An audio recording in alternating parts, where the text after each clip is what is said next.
Astro science channel வாயிலாக உலகெங்கும் வாழ்ந்து கொண்டிருக்கும் சகோதர சகோதரிகளுக்கு அன்பார்ந்த வணக்கங்கள் மற்றும் வாழ்த்துக்கள். இன்றைய பதிவு ஐப்பசி மாத ராசி பலன்கள். முதலில் இந்த ஐப்பசி மாதத்துக்குரிய கிரக நிலைகளை பார்க்கலாம். அப்படி பார்க்கும் பொழுது இந்த மாதம் முழுவதும் ஐப்பசி மாதம் முழுவதும் சூரிய பகவான் துலாம் மனையில் அமர்ந்திருக்க போறார்.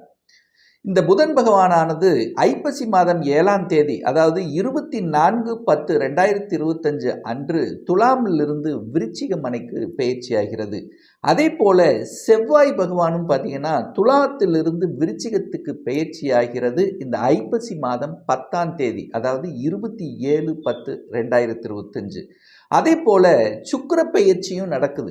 அந்த சுக்கிரன் கன்னியிலிருந்து துலாம் தனது சொந்த வீட்டுக்கு பயிற்சியாகிறார் ஐப்பசி மாதம் 16ஆம் தேதி, அதாவது 2/11/2025.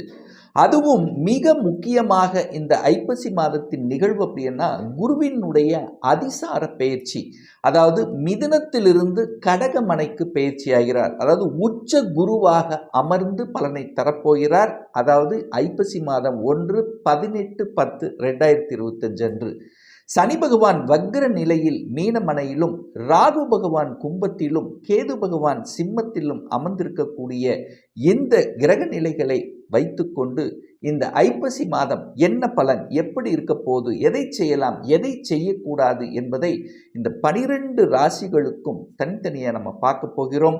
அதற்கு முன்னால் நம்முடைய சேனலை நீங்கள் ஃபர்ஸ்ட் டைம் பார்ப்பவர்கள் என்றால் மறக்காம சப்ஸ்கிரைப் பண்ணிக்கங்க. கடகராசி அன்பர்களே, ஐப்பசி மாதம் என்ன பலன், எப்படி இருக்கும்னு பார்க்கும் பொழுது இந்த மாதம் ஒரு அற்புதமான மாதம் கடகராசி என்பவர்களுக்கு. அதிசார குரு பெயர்ச்சியால் குரு பகவான் உங்கள் ராசியில் உச்சம் பலம் பெறக்கூடிய ஒரு நல்ல மாதம். அதே சமயத்தில் 5ஆம் அதிபதி, பூர்வ புண்ணிய ஸ்தானத்தின் அதிபதி, பஞ்சமஸ்தானத்தின் அதிபதியான செவ்வாயும் ஆட்சி பலம் பெறக்கூடிய ஒரு மாதம். சுக்கிரன் ஆட்சி பலம் பெறக்கூடிய மாதம். அதாவது சுகத்தை கொடுக்கக்கூடியவன், லாபத்தை கொடுக்கக்கூடிய சுக்கிரன் ஆட்சி பலம். ஸோ இப்படி நல்ல நல்ல கிரகங்களுடைய பெயர்ச்சியால் இந்த மாதம் கடகத்துக்கு கடந்த சில வருடங்களாகவே ஒரு அழுத்தம், மன அழுத்தம் உங்களுக்கு இருந்துட்டு இருந்ததில்ல, அத்தனையும் விலகப் போகுது. எழுச்சியை கொடுக்கக்கூடிய ஒரு நல்ல மாதம் ஐப்பசி மாதம். உங்க ராசியில குரு உட்கார்ந்துருக்கார், ஒரு நல்லவர் உட்கார்ந்துருக்கார், ஒரு பாக்யாதிபதி. இந்த கடகராசி என்பவர்களுக்கு யாருன்னா யோகத்தை தரக்கூடியவர் தான் குரு. உச்ச பலத்தோட இருக்கார், நல்லவை செய்ய காத்து கொண்டிருக்கு, தன்னம்பிக்கை கொடுக்கும், பெரிய மனிதர்களின் தொடர்புகளை கொடுக்கும், கடவுளினுடைய அனுகிரகம் உங்களுக்கு கிடைக்குது. எத்தனையோ தெய்வங்களை வழிபட்டு இருந்தீங்கல்ல, அந்த வழிபாடு அத்தனையும் உங்களுக்கு இப்போ கிடைக்கப் பெறுகிறது. குல தெய்வத்தின் ஆசீர்வாதம் உங்களுக்கு கிடைக்கப் பெறக்கூடிய ஒரு மாதம் அப்படின்னு நீங்க எடுத்துக்கலாம்.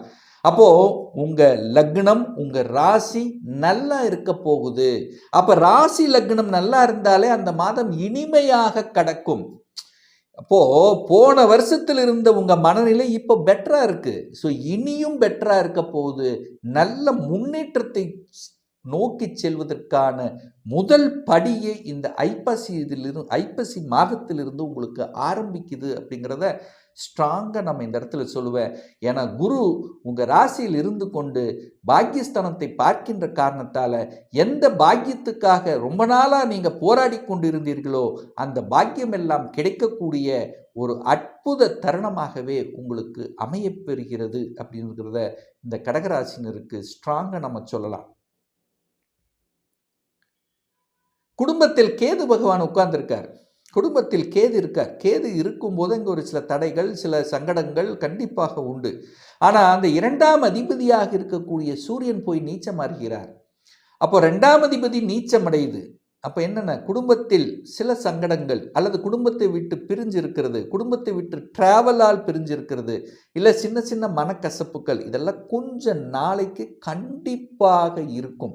ஸோ எதிலிருந்து எது வரைக்கும் இந்த குடும்பம் சார்ந்த விஷயத்தில் இந்த கடகராசி என்பவர்கள் கொஞ்சம் எச்சரிக்கையாக இருக்கணும் அப்படின்னா இந்த ஐப்பசி மாதம் 7ஆம் தேதியிலிருந்து ஐப்பசி மாதம் 15ஆம் தேதி வரை அந்த ஒரு வாரம் மட்டும் கொஞ்சம் கவனத்துடன், பேச்சில் கொஞ்சம் கவனம், அதாவது ஒரு நிதானத்துடன் பேசுறது, கொஞ்சம் விட்டு கொடுக்கிறது, கணவன் அல்லது மனைவி கொஞ்சம் விட்டு கொடுக்கிறது. ஸோ இந்த மாதிரியான தன்மை வைத்து கொண்டாலே போதும்.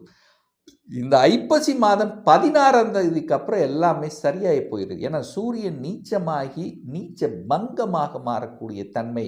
அப்போ பணத்தால் இருந்து வந்த கஷ்டங்கள் அத்தனையும் இந்த ஐப்பசி மாதம் மிட்டுக்கு அப்புறம் சரி செய்யக்கூடிய அத்தனை வாய்ப்புகளையும் இந்த கடகத்துக்கு உருவாக்கும். 4ஆம் அதிபதி 4ஆம் இடத்திலேயே ஆட்சி பலம் பெறக்கூடிய ஒரு மாதம் இந்த ஐப்பசி மாதம். எப்போ? ஐப்பசி மாதம் 16ஆம் தேதி அங்கே சுக்கிரன் வந்து அமரப்பெறுகிறார். ஸோ கடந்த மாதத்தில் பார்த்தீங்கன்னா சுக்கிரன் நீச்சத்தன்மையில் இருந்தது, சுகாதிபதி நீச்சமாக இருந்தார். அப்போ சுகத்தில் சில குறைபாடுகள் இருந்தது, தாய்க்கும் சில தொந்தரவுகள் பிரச்சனைகள் இருந்தது. இப்போ அது அத்தனையும் சரி செய்யப்படுகிறது. அப்போ சுக்கிரன் 4ஆம் இடத்தில் ஆட்சி பலத்தோடு இருக்கார், திக்பலத்தோடும் வலிமையாக இருக்கார். அப்போ சுக்கிரன் வலிமை பெறுகிறது. அப்போ சுகஸ்தானங்கள் வலிமை பெறுகிறது. வீடு, வண்டி, வாகனம், அசையும் அசையா சொத்துக்கள் சார்ந்த விஷயங்கள் நன்மைகள் படைக்கக்கூடிய அமைப்பு. இந்த 4ஆம் இடம் என்பது வாகனங்கள். நிறைய பேர் வாகன தொழிற்சாலை வச்சிருப்பீங்க, வாகன உபரி வாகனங்கள் செய்யக்கூடிய துறைகள் இருப்பீங்க. அவர்களுக்கெல்லாம் நல்லவைகள் நடக்கக்கூடிய தன்மை. வீடு விற்கலைங்கிறவங்க வீடு விற்கக்கூடிய அல்லது வீடு வாங்கக்கூடிய, வீட்டு சார்ந்த விஷயத்தில் நன்மை பயக்கக்கூடிய ஒரு நல்ல மாதம் இந்த ஐப்பசி மாதம் 16ஆம் தேதிக்கு அப்புறம் உங்களுக்கு சூப்பராக இருக்க போகுது. ஐப்பசி மாதம் 16ஆம் தேதிக்கு அப்புறம் தாய் நன்றாக இருக்க போகிறார். தாய்க்கு ஏதாவது ஒரு உடல் நலத்தல் தொந்தரவு, அது தாயோட சில கருத்து வேறுபாடு, இதெல்லாமே சரி செய்யக்கூடிய அமைப்புகள் சந்தர்ப்பங்கள் இந்த ஐப்பசி மாதம் 16க்கு அப்புறம் நல்லா இருக்கு.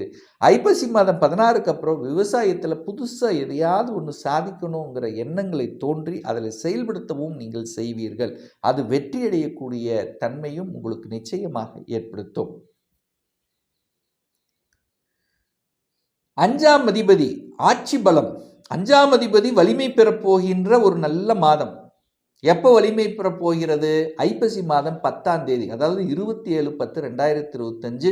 5க்குரியவன் 5ஆம் இடத்திலே ஆட்சி பலம், குருவினுடைய பார்வையும் 5ஆம் இடத்தின் மீது பதியும் போது பூர்வ புண்ணியம் பலப்பட போகிறது.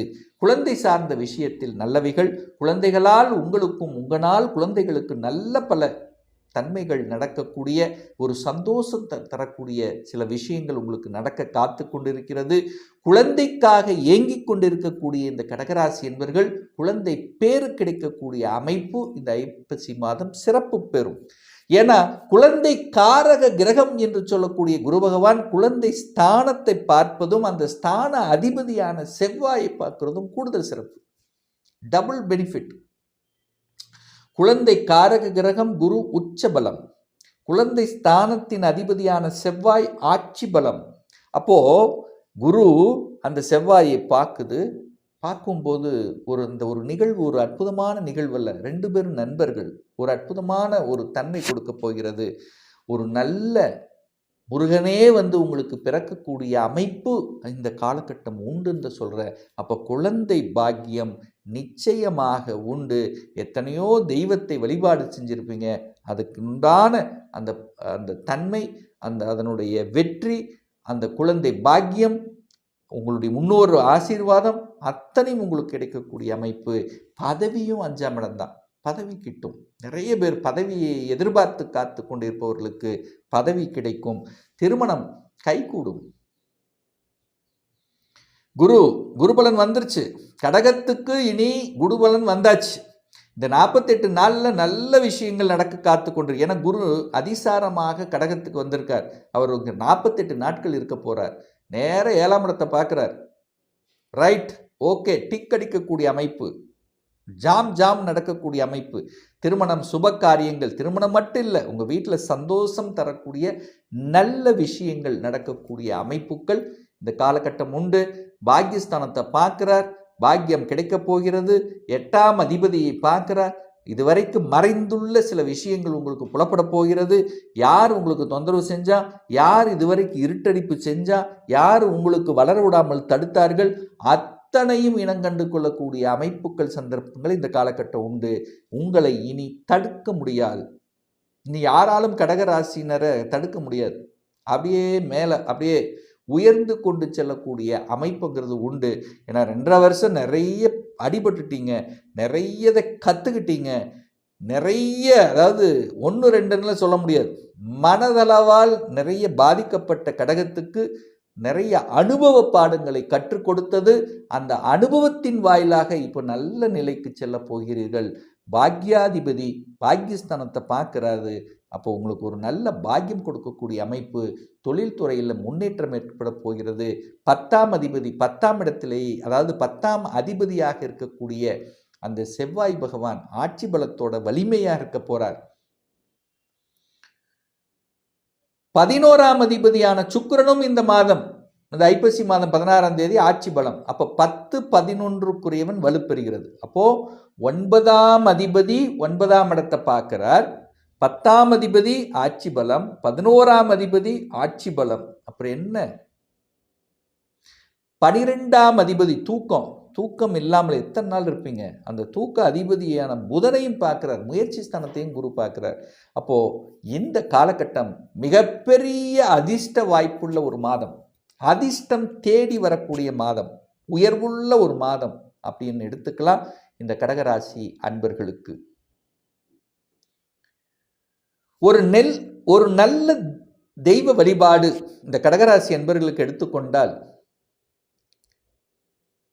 ஐப்பசி மாதம் 18ஆம் தேதி, அதாவது 4/11/2025 செவ்வாய்க்கிழமை அன்று உங்கள் ராசிநாதன் என்று சொல்லக்கூடிய சந்திரனுடைய ஜெயந்தி நாள், பர்த்டே.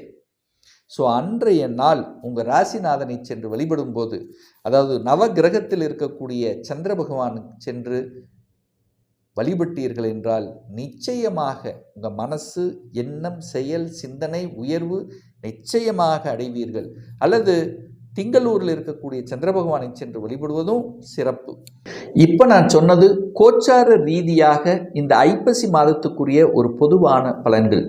இந்த ராசி நட்சத்திரத்தில் பார்த்தீங்கன்னா பல கோடிக்கணக்கான பேர் இருப்பீங்க. எல்லாத்துக்கும் ஒரே பலன் அப்படின்னா நிச்சயமாக இல்லை. ஏன்னா ஒவ்வொருத்தரும் டிஃப்ரெண்ட், ஒவ்வொருத்தருடைய ஜாதக அமைப்புகளும் தசாபுத்தியும் மாறுபடும். அதற்கு தகுந்த மாதிரி பலன்களும் மாறுபடும். ஒரு துல்லிய பலன் வேணும், உங்கள் ஜாதகத்தை பற்றி தெரிஞ்சுக்கணும், ஒரு கன்சல்டேஷன் எடுத்துக்கணும் என்று விருப்பமுடைய அன்பர்கள் டிஸ்பிளே தெரியக்கூடிய நம்பருக்கு வாட்ஸ்அப் மூலியமாகவோ ஃபோன் கால் மூலியமாகவோ தொடர்பு கொண்டு நேரடியாகவோ அல்லது ஆன்லைன் மூலமாகவோ கன்சல்டேஷன் எடுத்துக்கலாம். நம்மளுடைய அலுவலகம் கோயம்புத்தூரில் அமைந்துள்ளது. அதாவது கோயம்புத்தூரிலிருந்து மேட்டுப்பாளையம் செல்லும் வழியில் வெள்ளக்கிணர் பிரிவுக்கு அருகில் அன்னபூர்ணா ஹோட்டலுக்கு பக்கத்தில் அமைந்துள்ளது. பிரியர் அப்பாயின்மெண்ட் வாங்கிட்டு நேரடியாக கன்சல்டேஷன் எடுத்துக்கலாம். நிச்சயமாக இந்த பதிவு ஏதாவது ஒரு ரூபத்தில் யூஸ்ஃபுல்லாக இருக்குங்கிறதுல எந்தவித மாற்று கருத்தும் இல்லை.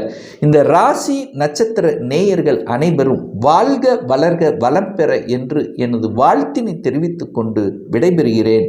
நன்றி, வணக்கம், வாழ்த்துக்கள்.